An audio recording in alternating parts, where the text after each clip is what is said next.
1, 2, 3. The following is a Laura Flanders Show audio exclusive.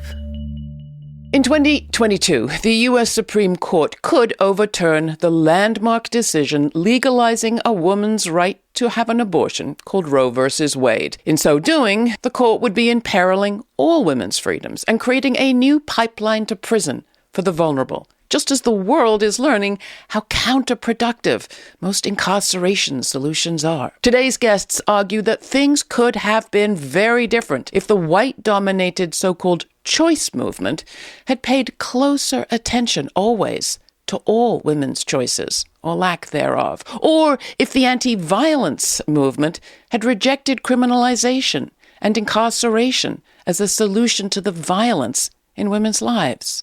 Things could have been different, our guests argue, if a different part of the U.S. women's movement had received more attention. Attention it's just now beginning to get.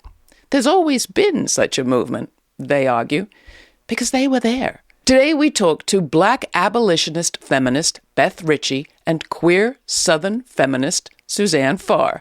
They have worked together for abolition, feminism, and systemic change for 40 years. What have they learned?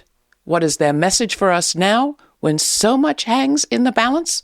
Beth Richie is the head of the Department of Criminology, Law, and Justice and professor of Black Studies at the University of Illinois, Chicago, and co-author with Angela Davis, Gina Dent, and Erica Miners of Abolition Feminism Now, which is just out this week from Haymarket Books.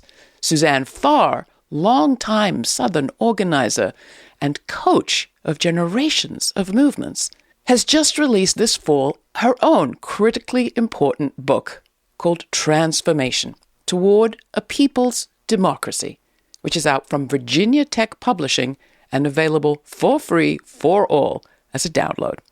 Beth, Suzanne, welcome to the show. I couldn't be happier to be bringing you to this audience. Suzanne, I'm honored to have you with us and to introduce you to our audience. I think we've known each other almost 40 years, which is a wonderful gift to have a movement friend and a beloved good friend as well. And I think that's what movement gives us.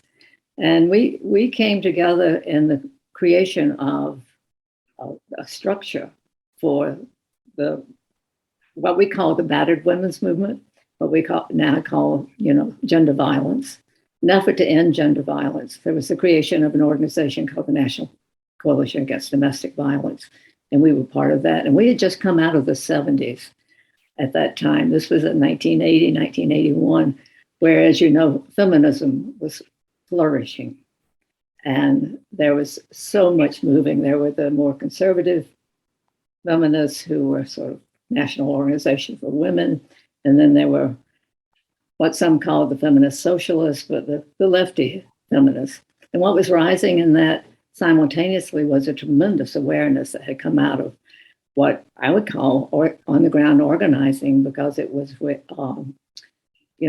these small consciousness-raising groups and people talking to each other all over the country. And one of the things we were discovering was how much violence there was against women. And what we also were discovering, something that we knew in our bones, but I don't think that we had fully recognized, was that male authoritarianism was part of the whole structure around racism, gender violence, economic exploitation, and began to realize that this had to be confronted. The other thing that was rising during that time was radical Black feminists. And so these enormous numbers of pieces of information were coming forward at that time. So then I meet Beth. So I'm going to go. Beth, you remember how that happened? I do remember how it happened. And, thanks, Laura, for bringing us together. It's always a pleasure to be in space and conversation with Suzanne and, of course, Laura, with you. So we initially met at a meeting. And it was one of those moments, I think Suzanne sort of laid it out about what it meant to be in the late 70s, kind of being influenced by these different sort of political movements, but also kind of looking for community that feels like sort of movement love, right? Suzanne and I were in a meeting on different sides of the room, and, you know, looking at us and hearing our biographies. We came from really different places, you know, quite literally and biographically, in terms of geography, in terms of age, race, you know, so many differences between us. And there, at least I felt, Suzanne, like a kind of immediate connection, not around those things that were so different, but around a shared political commitment to bringing together feminism, a commitment to ending gender-based violence, and appreciation for even a lifting up of Black radical feminism. And well, the reason that I'm so happy to have you telling these stories is because, I don't know, I came into this scene in the early 80s, and suddenly, having come from the UK, I'm being told the story about a second wave, and then soon there was a third wave, and there was some kind of first wave of feminism. And it seemed to me that history and media were conspiring to kind of, I don't know, silo with this movement that, as you both have said, it is much longer and more complex, and usually takes place outside of the media's observation. So if we all agree on that, can I just ask you, and maybe kick off with you, Beth, can you give us your description of where we are now? Because I'm sure our media are getting that wrong too. Yeah, I think they are, Laura. So it's nice to have a chance to present a different view of where we are now. I think we're coming back to that place, that space where Suzanne and I met each other. I think we realized that a lot of what has happened in terms of feminist organizing has been narrow, it's been siloed, it's been co-opted, if you will, by the pressure to be legitimate, to have lots of people identify as a feminist. I think we've lost our radical edge in some ways, and we've lost our ability to look across a room and see someone who's so different from us politically and biographically and say, we can be in coalition together. In fact, we have to be in coalition together if, in fact, we're going to make change. I think we're coming back to realize that those are the spaces that we have to create again, and we have to be open again to a much broader based agenda that is on the cutting edge of change, not mainstreamed into whether it's the media or other forces, academia. We can't be mainstreamed into those silos that really, you know, collapse us. And just recently, we had Arundhati Roy on the show, and she talked about freedom, and the freedom that we've been thinking about being an individual freedom, but the freedom we need being a collective one. Absolutely. You, Suzanne, talk about work that is domesticating versus work that is liberating, and that will take us back to some of that work that you were engaged in early in the 70s and 80s. I want to talk about that before we talk about the threat to Roe today, because I think there are a lot of people looking at where we are today and saying, oh, we told you we would end up here if we had only done things differently. Right. Well, I take that information from Paulo Freire. It's the idea that there's liberating work and there's domesticating work. And the liberating work is about having the freedom of your body and of your and the ability to, with others, to make change that liberates us all. You know, and it's the difficult work that we do that brings freedom to all of us, not to just one group, not to just one class. But domesticating work is the work that makes injustice more bearable. And so we used to talk about that in the domestic violence movement, and that when we began, it was very much about liberating work. How would we find each other? How would we create some sort of system that would give us protection and then also move us to ending this? And it moved gradually toward professionalization. And the moving toward professionalization led us to making safety our major concern. And making safety our major concern led us to policing, certain criminalization. And so it was not only making things more bearable, it was then adding to the injustice. And so I think that's where we are now, is how do we genuinely find, not genuinely find, how we find genuine liberating work. And that's what that Beth is talking about, is how do we not just work around the edges, but to make sharp change that is liberating. So do you think our movement to protect, or organizational work to protect Roe versus Wade, reproductive rights per se, has been domesticated in that sense, Suzanne? I think the work has been more about providing abortions than it has creating the freedom of our bodies, of really looking at body integrity, pushing the argument that this body is all that we own. This is where we do we have freedom or not? If you don't own your body, what else do you own? If you cannot have the management of what that body is going to do and have, where does freedom lie? Mm. And so I think that the concentration on the Supreme Court is a concentration just on the delivery of abortions is good, but not enough. Beth, you want to add anything to that? I mean, I know so many people who during the Supreme Court hearings recently were literally calling each other saying, we knew it was going to come to this. We needed to do this all differently. Right. And here we have a situation where the Supreme Court justice saying it's no imposition for a woman to carry a baby to term and then just deposit that child at a fire station. And if we don't do that, then we, in fact, are criminalized. So, it is critically important, I think, to not only talk about the right to bodily autonomy as, something that the state is forcing us, is removing from us. But it's not only removing that right from us, but it's putting us in the wake of the carceral state, which increasingly is going to target those same women who are seeking, without resources, abortion. And so I would completely agree with Suzanne. I think on the one hand, as feminists, I want to say as abolition feminists, we have to take care of the legislative process that would guarantee our rights. We have to do that. But it is not enough, because if we rely only on the state to set us free, we will not be free.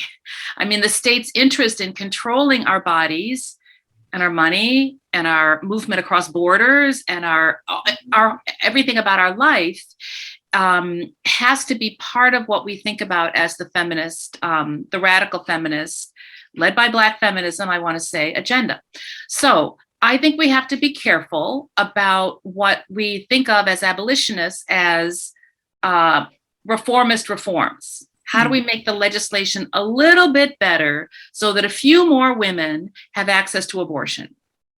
How do we do that in a way that says we are out here doing radical work? This isn't, we can't concede to sort of mainstream arguments. I talk in my work about how we won the mainstream as feminists, but we lost the radical movement. And winning the mainstream will only get us to the place where we are now with Roe, where we can't say, separate from legislative protection, what are we doing about freedom? That has to be our driving question. It's both and. It's not either or, but it has to include the more radical work. So what does our media get wrong in their representation of our so-called women's movement? Maybe calling it a women's movement per se is a problem. Suzanne? I think it may be a problem calling it a women's movement. I think we have some difficulty in sort of defining feminists, because feminist is a word that's kind of thrown around. You have to put another word with it. You have to say radical feminist or Black radical feminist to delineate what is what out there. I think the media likes talking about feminists as a whole because you can make all kind of characters out of people, and you can take the work and you can put it in little isolated slots and damn this and approve of this, as opposed to saying there is an effort going on that is facing a particular thing. And I see, for example, the issue of abortion solidly in the issue of authoritarianism, of control of women's bodies. We have known that through centuries, not through decades, but through centuries. And now you see it, encased in a Supreme Court decision. To talk about that in the long view, as opposed to there are these women fighting in Texas, building that up. Oh, there are these women crossing borders in order to get abortions. This is exciting to talk about. That becomes news, as opposed to looking at where does this fit? Where does this rest and what is happening to us right now? So I'm hearing that maybe not only do we in the media get wrong our coverage of the resistance, we get wrong our coverage of the opposition in sense that we sort of silo those who are laying siege to Planned Parenthood clinics away from those who were laying siege to the Capitol in January. Well, we also get it wrong in the way we describe our work ourselves, of looking at the larger picture. That when we talk about the carceral state, you can't just talk about it in this country. You have to look at it, I think, internationally. You have to look at what is happening throughout culture and how does it relate to each other. Instead, we look at it as what's happening here and see us as something unique, as opposed to being very linked to what is happening worldwide, I believe. And certainly this is true about women's bodies. There was a whole period of time we were very careful not to talk about feminism and women's rights in relation to any other country, because it was felt culturally wrong to do that, as opposed to taking a more universal view of women's bodies and women's rights. So having established how much we in the media get wrong, let's try to correct the record a bit and tell some stories that add some texture to the picture that you're alluding to that we've been missing, of the work that's been happening, the connections that have been being made, and the learning that has happened about what works and what doesn't. I don't know who wants to start, but Beth, you alluded to a period where you and Suzanne met, you working, I think you were at the time in New York and Suzanne was in Arkansas, and yet there were places of connection. Can you talk about that? And then I want to hear why that Little Rock, Arkansas Women's Project was so historic. Yes, I'd love to share a little bit of that history. There was a time, Suzanne alluded to this, where the issue of gender violence was not visible. And in many places around the country, we were starting to hear women tell their stories about what they were experiencing at home, in the organizations they were working at their workplace, et cetera, at schools. And we began meeting in New York to talk about what the oppression of women meant for those of us who were engaged in racial justice struggle. So already, initially, we were talking as racial justice activists about gender violence. And I found in people like Suzanne, people who were talking about gender violence activism from within the context of an awareness of racial injustice. And that story isn't told very much. What's told is the organizing against racialized imperialism in places like Harlem and places in the South, in Los Angeles. You've got lots of stories about where people were organizing against racial injustice. And then you've got stories about people organizing against gender injustice. We were doing it at the same time in many places. That's an untold part of the story. And it was not only untold by the mainstream media, it gets erased in the history of feminist organizing against gender violence. We were talking about queer and trans people because that's who was being hurt in homes and on the streets of Harlem in the early 1980s. We were talking about that then, Black queer and trans people, Latinx queer and trans people. The mainstream anti-violence movement quickly moved away from that, again, in pursuit of some of the mainstream legitimacy. Suzanne, you want to pick up the story there? Yeah, we had a great example of that. Well, several of them. One of the stories I like very much from the past is one of our first National Coalition Against Domestic Violence conferences. And at that time, there was a Women of Color task force. There was a lesbian task force, that did very specific work to make sure that these groups were included. And the Women of Color task force had a day-long session together, that, just to talk about what the issues were in women of color communities. And at the same time, the lesbian task force had asked people at the conference to wear a little pink triangle to indicate they were sympathizers, with the lesbian community. And these two things merged in that conference.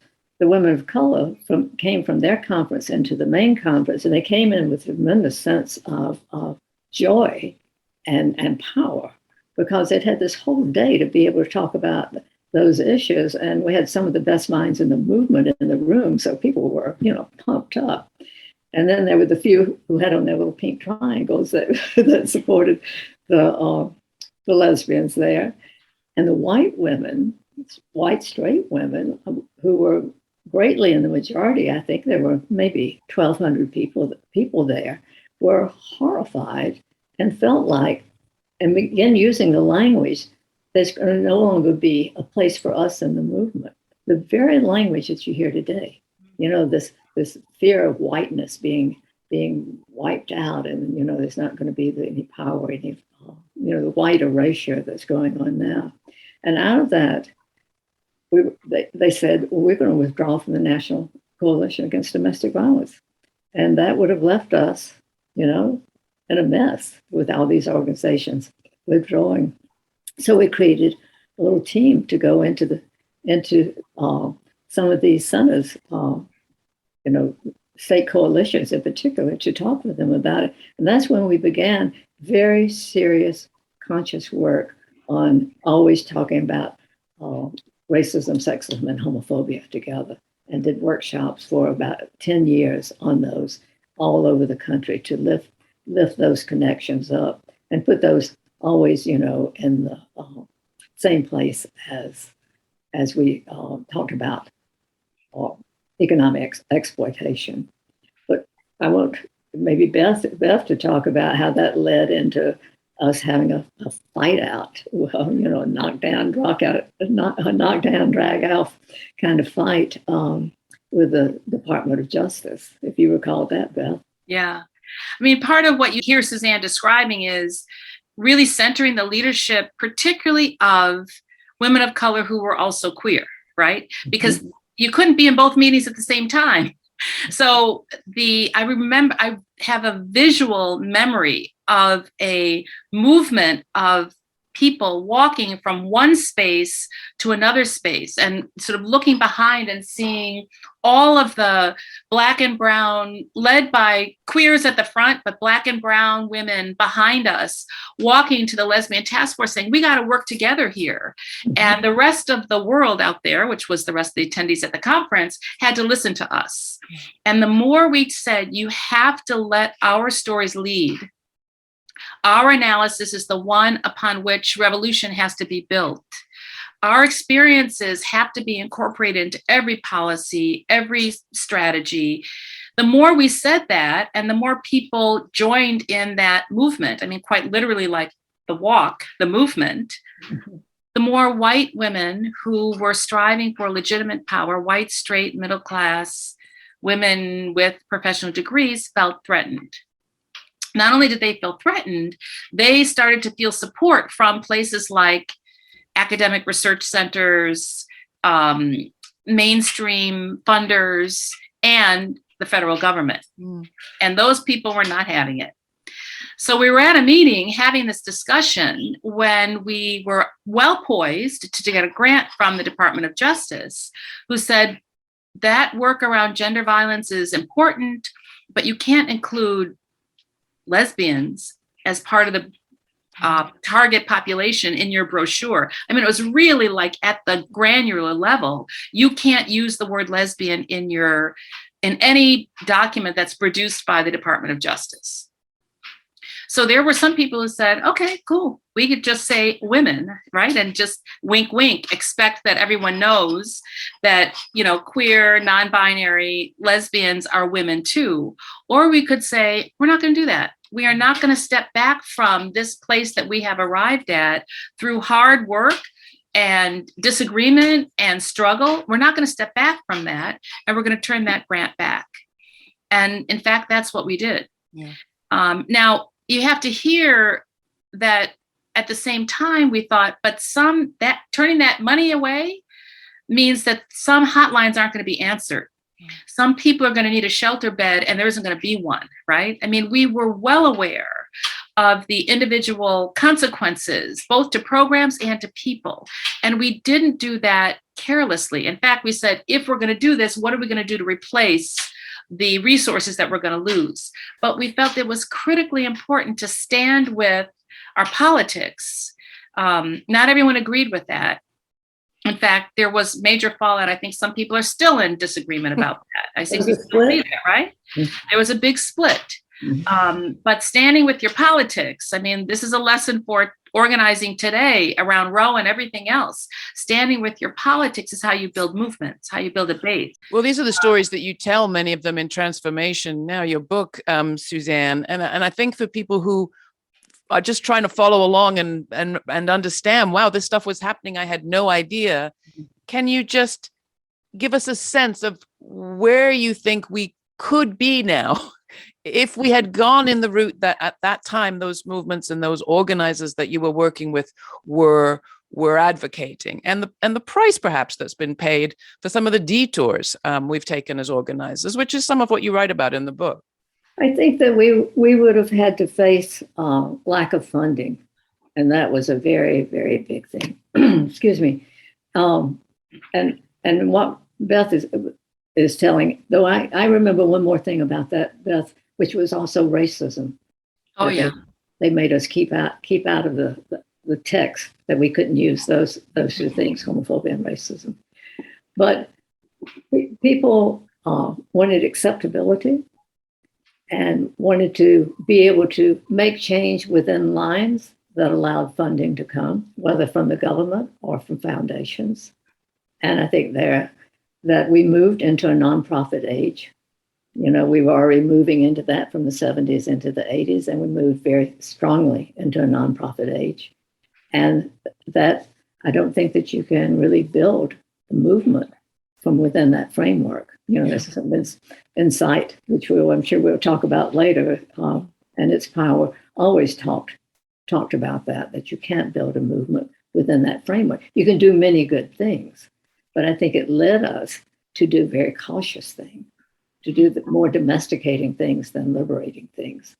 And so that it wasn't a desire for conformity, but it was desire to move through the Reagan years. And you have to remember that this happened I think the Reagan years, were a response both to the civil rights movement and to the 70s, all the things that were bubbling up at that time. And so during that time, the move was toward individualism. It was toward, taking down rights that had been established, destroying the social contract, all of that. So people were struggling to survive within that change, but the struggle went toward a framework, I believe, that slowed us down and continues to slow us down, because where we find so much of the radical work stands outside of that framework, or it stands, and I don't know if this is, Beth would have to speak to this, whether this is true or not. It used to stand, and maybe still does, within academia, where there was more freedom, to bring new ideas and to talk about change. In fact, you were urged to talk about that change, and whether it was a radical edge or not, it was some kind of edge that you were talking about, as you write your papers, as you create your research, trying to move history forward, trying to change history for now. But I think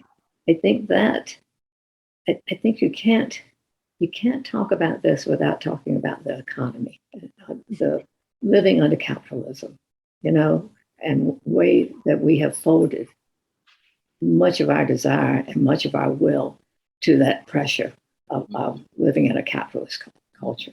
I mean, one of the things I'm hearing and I think have been feeling is this sense that these have been hard decades, going from the 70s to now. And the few victories there have been, call it Roe versus Wade as one. We haven't yet talked about the Violence Against Women Act and hate crimes legislation. But the few things that have been passed that people, particularly in mainstream, white, middle-class people claim as victories, have been the focus of a defensive movement. Right. And in the meantime, those were never the ideal goals of the movement that you represent and that you've been part of. And yet it has been very hard to articulate that other vision while there's been this defensive battle going on. Right. And in a sense, I feel that that's where we are again today. Although, Beth, you were suggesting that you felt there was something really new in this moment. As talk of abolition feminism becomes more popular, as talk of mutual aid, particularly in a pandemic, becomes more understandable to more people. Can you go back to that question of where you think we are right now, what we need to shed again to think about what Arundhati Roy said about the pandemic as a portal? We can leave our old carcasses behind and walk through to invent something new. Like, what do you think we need to shed in this moment? And very bluntly, will you be grieving if Roe versus Wade is indeed overturned? So I move between grief and joy. I think many of us do during this time. We have witnessed and endured just things that we never imagined would be possible.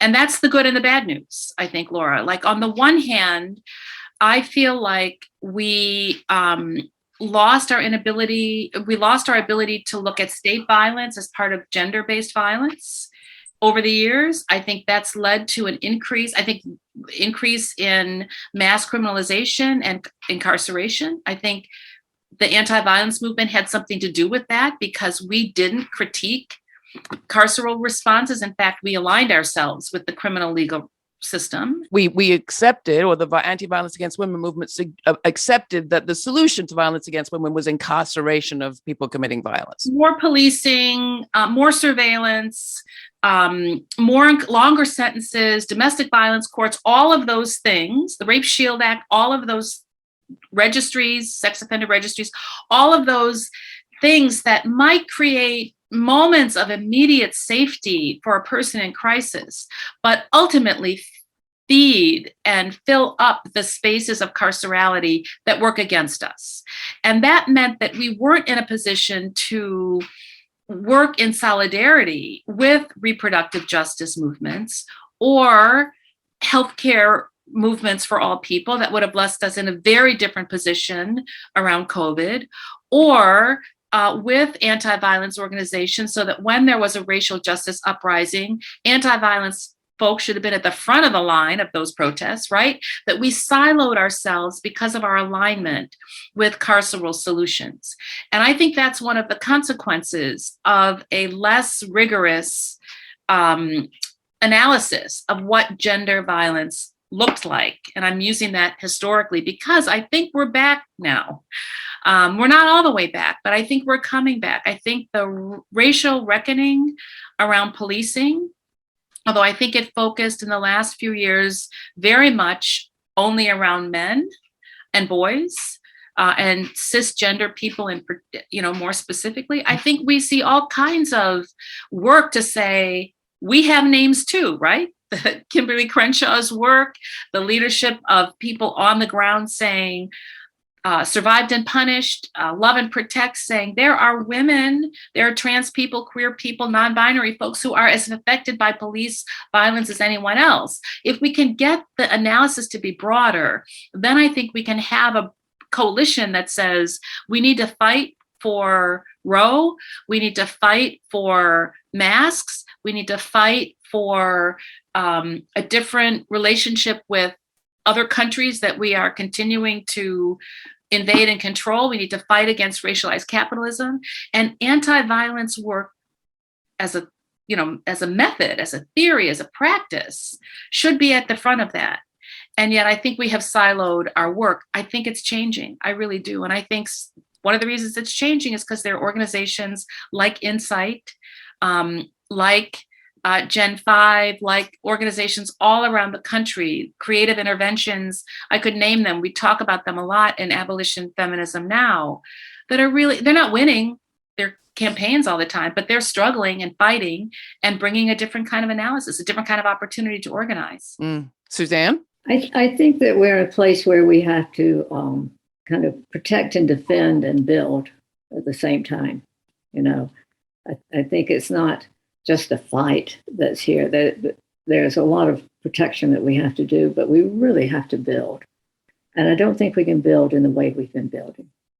I think we still suffer terribly from, the myth of scarcity, that there's not enough to go around, and if somebody else gets something, it's going to be taken from me, as opposed that we're going for the whole.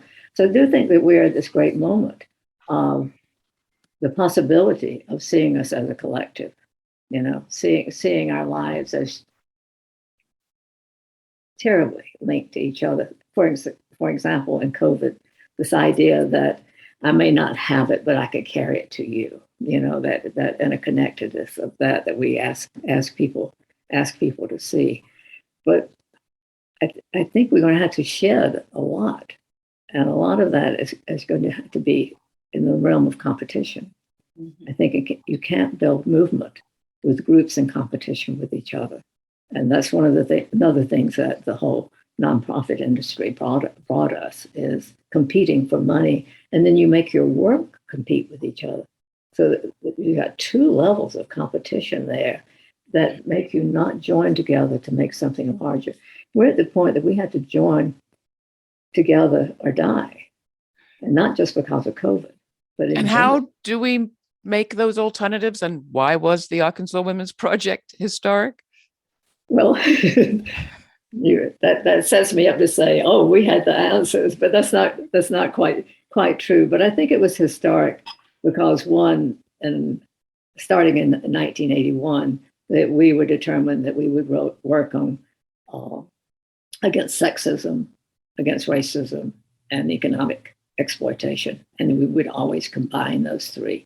Particularly that we would never talk about one without talking about the other. So we wouldn't take just a narrow approach, and that we would be a multiracial organization in Arkansas.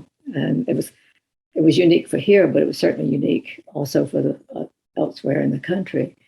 And we focused on people on the ground, and bringing in all of the people into this group to have a place, to have a home, and to be working on the problems that they named. And this worked for us, in that people badly wanted a place where they could come and talk to other people who were generating ideas and who were generating work. And so we worked on multiple levels. We worked on economic issues. We worked on violence issues. We worked on queer issues. We had,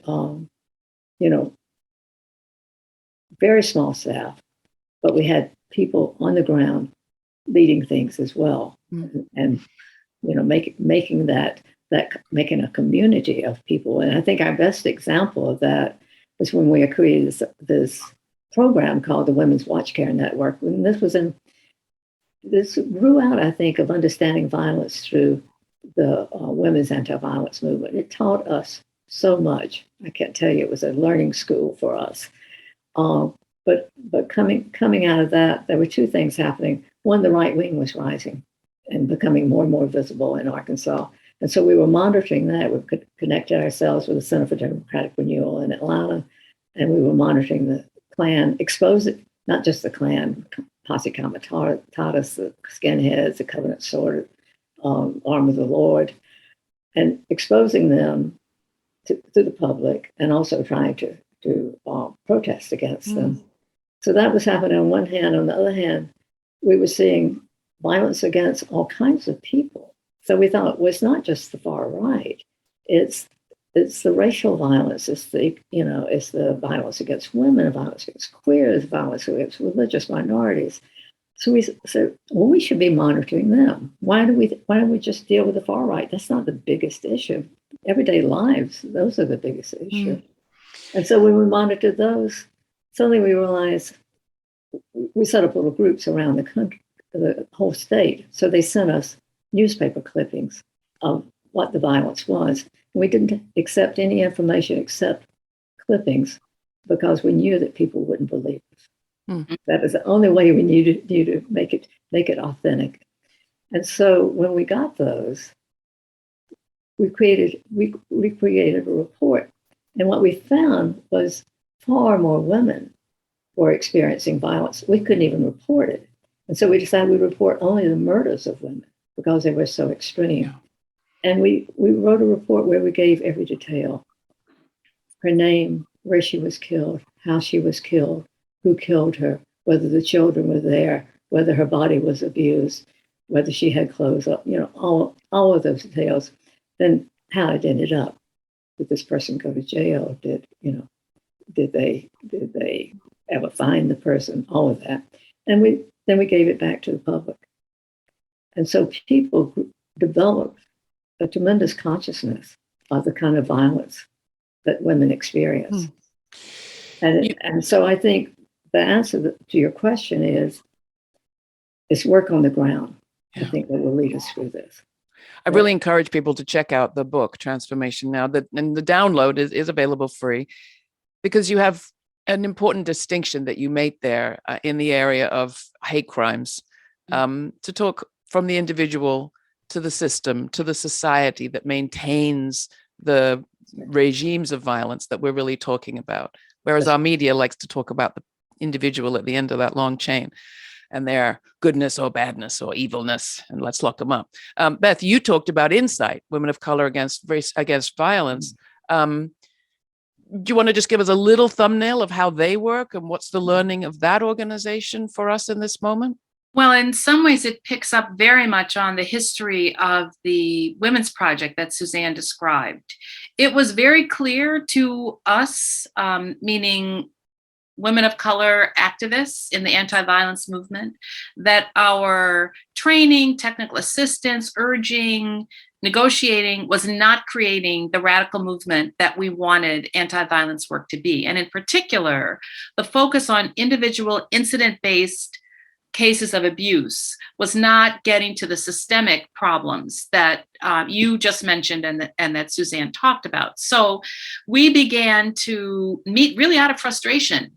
15 of us said, let's get together and have a conversation about what the anti-violence movement is doing actually or not doing around gender-based violence. And let's just take it into our own hands. 15 of us. We said, maybe we could invite a few other people, like a group of 50 to meet. Next thing we knew, there were 2,000 people coming to a conference in Santa Cruz, California, called The Color of Violence. We had to turn away as many people as came. I mean, came like on buses, carpooled, picked up people in other states. It was amazing. It was one of those, if you call, people will come. It was led by women of color, non-binary people. White women who came had to support a non-white person coming, had to sit in, the faraway spaces and the overflow rooms, had to be willing to not only not run workshops or give keynotes, but not engage in conversation. They could come as witnesses to the amazing, brilliant, strategic discussions that were taking place. And in particular, making the link between state violence and what we think of as intimate violence, and how the system of domination that we live under has to be addressed at the same time that we are providing shelter space for people, was amazing. And I think for many of us, it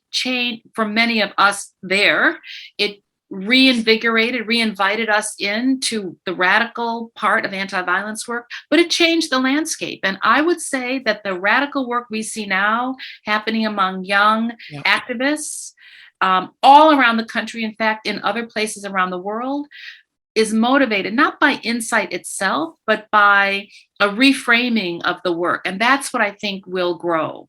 How that's going to impact Roe, And, that's going to be the question. But I certainly think the movement is out there. And that's because people said, we're not going to try to transform or reform the white women mainstream middle class movement. We're going to do our own work.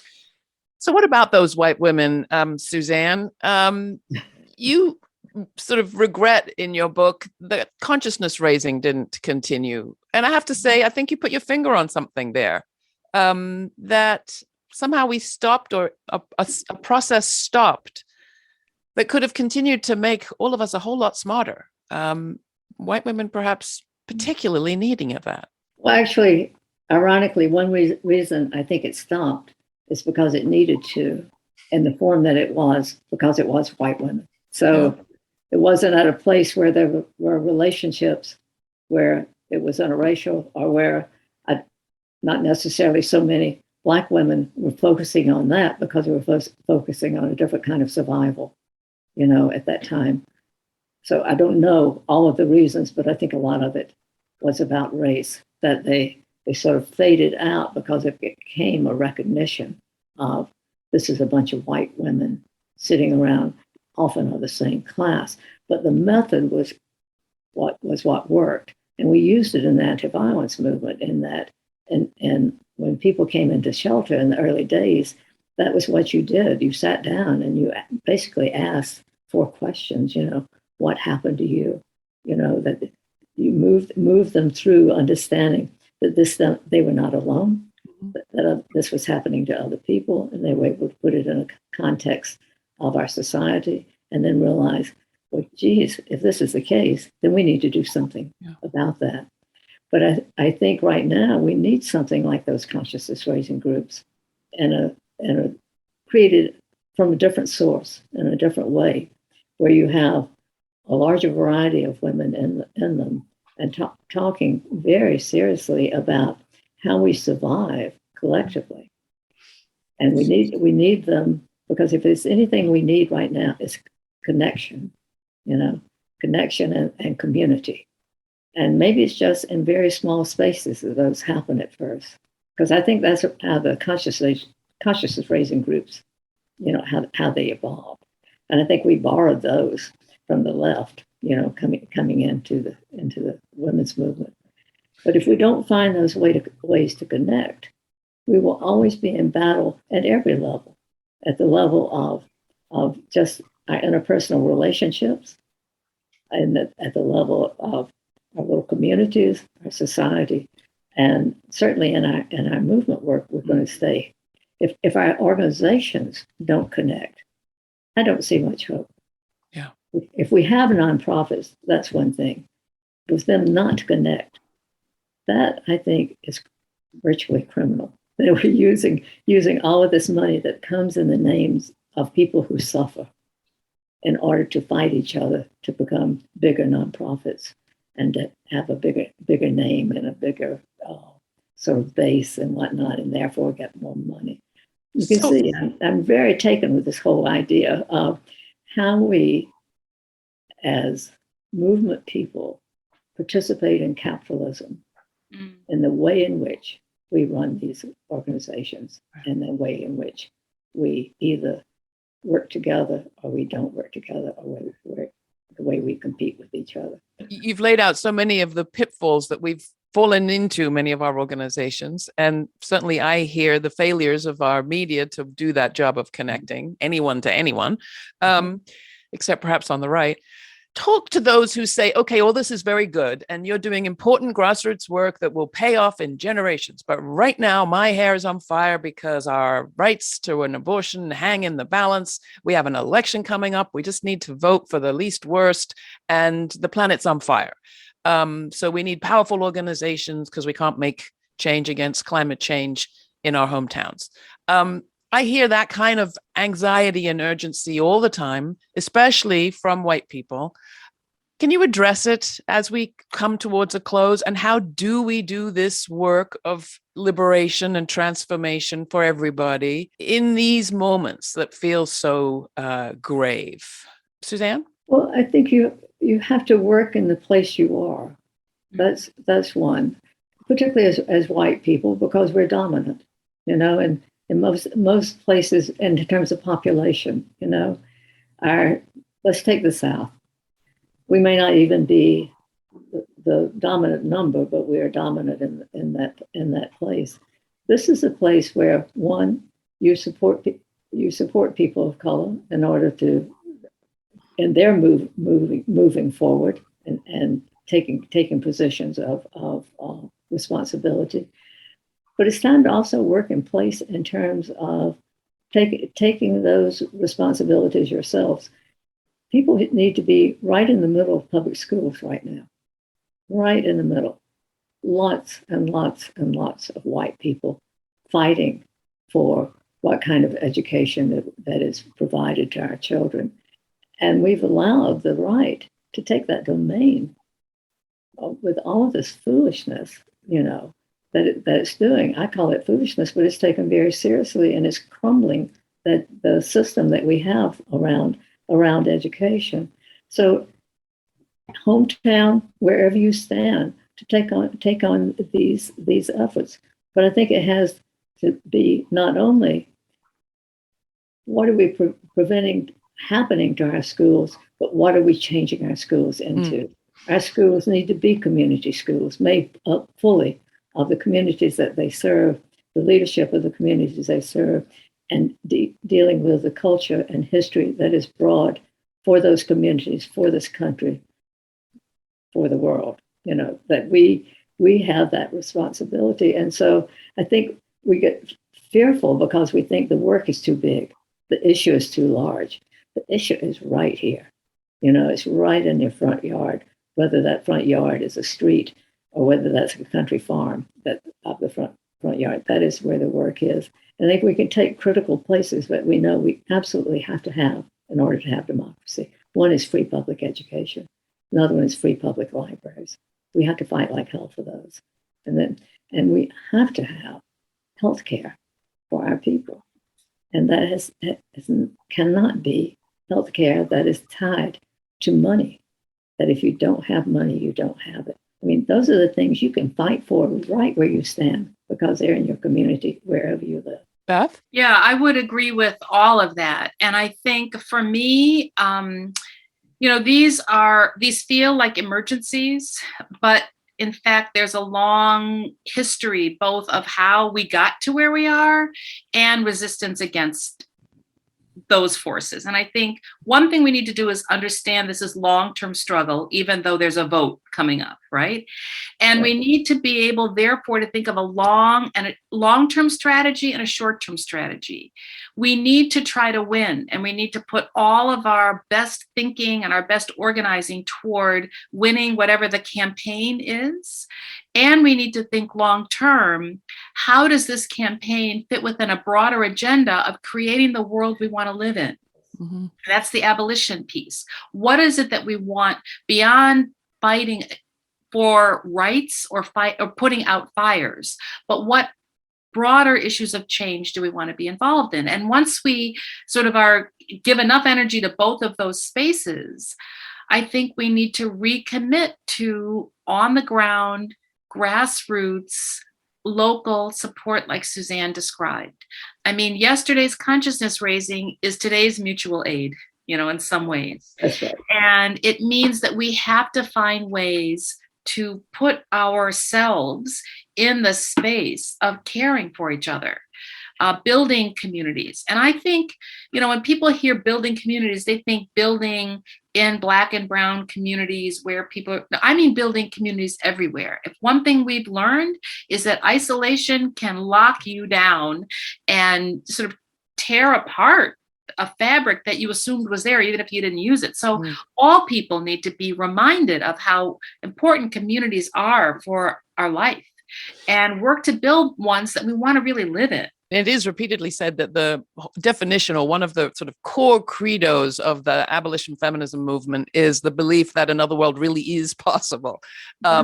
We like to ask people on this program, what experience do you root that belief in? Like, what have you been through in your life that confirms your belief that it's not only possible, but actually you've had a taste of it? Suzanne?